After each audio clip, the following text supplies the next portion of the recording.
ભાવનગરમાં નિષ્કલંક મહાદેવ મંદિરે ભક્તોની ભારે ભીડ જામી।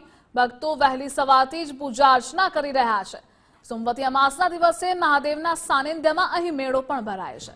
મેળામાં મહાદેવના ભક્તોની ભીડ પણ એટલી જ છે। મેળાને લઈ ભાવનગર પોલીસનો ચુસ્ત બંદોબસ્ત પણ છે।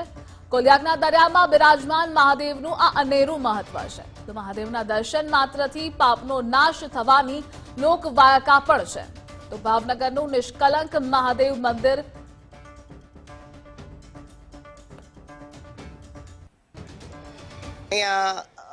પાંડવો અને કૌરવો વચ્ચે યુદ્ધ થયું ત્યારે પાંડવોએ તેમના ભાઈ કૌરવોને માર્યા હતા, એટલે એમને પાપ લાગ્યું। એ પાપ નિવારણ માટે તીર્થક્ષેત્રમાં ફરતા ફરતા સમુદ્રની અંદર કાળા કલરની ધજા, કાળા કલરની હોડી બંને સાથે લઈને નિષ્કલંક મહાદેવ પહોંચ્યા અહીંયા કોળિયા કિનારા ઉપર, અને બંને વસ્તુ સફેદ થઈ ગઈ। એટલે એમને માનવામાં આવ્યું કે જે કંઈ પાપ કર્યા એ પાપમાંથી અમે મુક્ત થયા, એમની ઉપર કોઈ પણ કલંક ન રહ્યું, એટલે નિષ્કલંક મહાદેવનું નામ આપવામાં આવ્યું છે।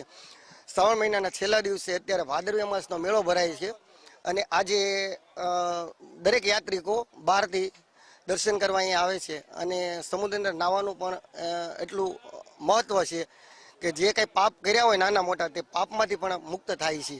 આજે સોમવતી અમાસના દિવસે કોળિયાક નિષ્કલંક મહાદેવના દર્શને ભારતભરમાંથી મોટી સંખ્યામાં યાત્રાળુઓ અને દર્શનાર્થીઓ અત્રે દર્શનાર્થે અને મેળામાં પધારેલ છે।